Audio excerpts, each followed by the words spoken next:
where are we then? You've taken that person to take that stance. You've said that this certain class of person that's an economic migrant and escaping fear is a great thing to be brought into this country. And we say, well, then here they are. You go, that's somebody else's problem. And it was weird because everybody got caught saying no. And now you have the cities coming around going, yeah, I'll call you on your bullshit. Philly said, yeah. Oakland said, yeah. What will that look like? What will the division be if you heaped thousands and thousands and thousands of economic, people who need to have sustenance and safety and all of those things that we expect people to have in this country, in the very least, a tent. And that you want California is going to become the tent state. You want to talk about economic disparity. When will that cauldron overflow? And why do we want all eyes? And why do we want all of those people with all of those beliefs heading to those city centers to vote with 112% occupancy? Is that the exact number that we found ourselves in? Or I've been looking at the wrong thing. Yeah, you up there. 112%.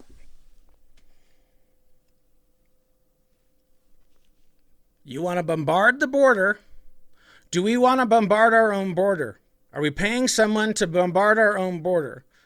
To have this be an issue, to send these folks and their new lives as Americans to these cities, where if you want to be a sanctuary city, then you must be a sanctuary city in its fullness. And if we catch you hemming and hawing, then you either have to come clean about what you really mean by sanctuary, and we'll have to come to an agreement on what that really means, or you're going to show yourself to be a hypocrite, as many people did as they reacted to that information. Right? And that was laid bare out before us all weekend. And if you had to stay on that line, you might have to do some gymnastics to stay on that line. Should we be bringing? Yeah, here's the thing. If somebody hits the border and they show real credible fear, absolutely, let's listen. And you know what? Have you had social media? Let's go look at it. Do you have a phone? Well, let's get in there. Do you have a pass? I'd like to know. What is the vetting process for this? You don't just show up and be here. That's not how this works. You just don't show up at my front door and walk inside.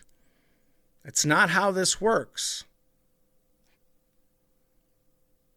So if you want to be treated like a citizen, you have to be a citizen in your actions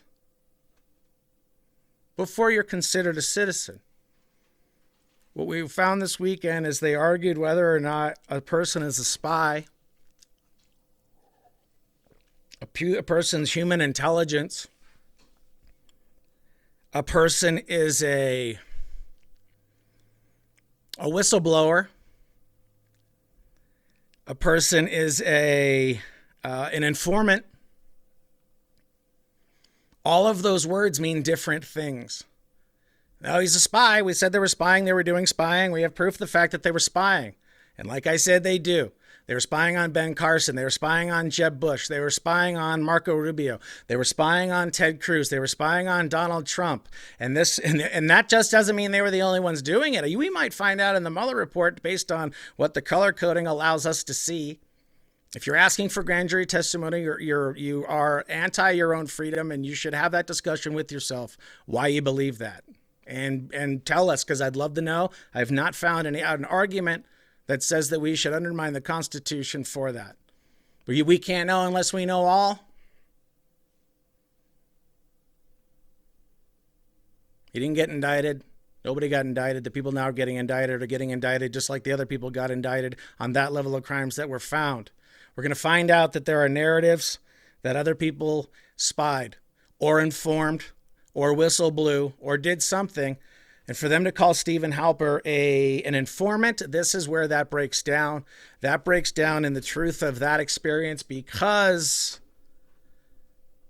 you have to get into the organization before you can get the information to then inform the people who sent you to get that information. And if you're not yet in the organization, then what are you doing to get into the organization? Are you presenting yourself to be something that you're not?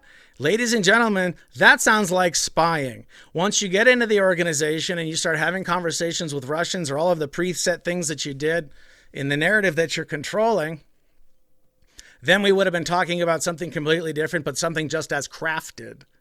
And so hopefully you're seeing this for the crafted narrative as it is, to double down, to cover the fact that they are so on a curved line away from the truth of the freedom of what it is to be an American, that they've led themselves down into what Obama is calling a circular firing squad, where we have the virtual signaling social justice warrior. Do you realize virtue in its fullness does not need to be A, signaled or B, defended?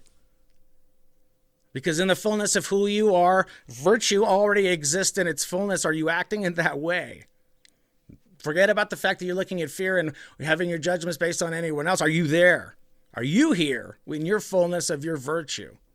And even those people who are living in this identity politics, who would love to just open up everybody's thing to turn this into the worst police state that it already is, but we have the technology to make it increasingly worse. And isn't that the overarching thing as all of these storylines march down? Do you know that you should be living? Here's the thing. People of faith, everything you've done, said, thought, and all of this is going to be laid bare before you in your judgment. All of it. So if you imagine you're seeing all of it in the cameras around here. From the time I began talking to the time I'll finish talking, in a straight level thing with no editing and no jump offs and anything. You might get cut pieces because I'm going to talk about different topics, but the entirety that exists on YouTube will be there. And so then when you live in a situation where the technology is so good that your appearance could be made to be doing a transaction in a completely different place in the United States than where you are, you will be held accountable for that. Because if you let a certain part of your life get out there that allowed somebody to do the digital replication, to be able to steal from you in a digital way, the only way you're going to be able to prove that that happened to the banks to get your money back, well, here I was on camera during that time, as you can tell by the time code inside of this digital construct that we've made that I've posted, and you know it. Because you were already looking through the same cameras I was using, let's be honest. Are you living in a way to know that you are always on camera? And that you should be acting in a way that what is your life in its fullness? Are you always there? Are you living 100% here and now? And even though there is all this encroaching technology that can only give you the opportunity to look at it fearfully and decide to look at fear instead of faith, or you can look at it the fact that it is and see how this technology can be used to strengthen the faith of others. And that's it. Are you on that center line path to infinity? Are you in that straight line fact of truth that you are here and now and thankful to be here and glad to work? And working becomes your being. And as you are, so then you will be as so. As you are, so you will be. That's that math equation. So as you are here in this fullness of accepting that there are people with different ideas out there of religion and economic and social progress and all of these things, that we need to be coming to a different agreement here in this conversation, that people are one entity of humanity existing as a species. And we should be looking at that instead of warring over ideas. And warring over ideas to take away the freedom to have other war over ideas because you didn't have a good enough argument to keep it here. But if you can keep doubling down and keep doubling down and keep doubling down and keep doubling down, and the next thing you know, because the news has been bad, it creates disease inside of the elderly who are engaging in too much news. If you create so much anxiety, if you create so many negative ideas into your reality that you agree that are negative and you react to them in the state of negativity, and from that state of negativity, you then lash outward in a negative way towards something else, and that gives somebody another reason to look at another idea in a negative way. And what is this cyclone down into a level of reality that is just based on fear? As we know now, as you look at me, that's not real.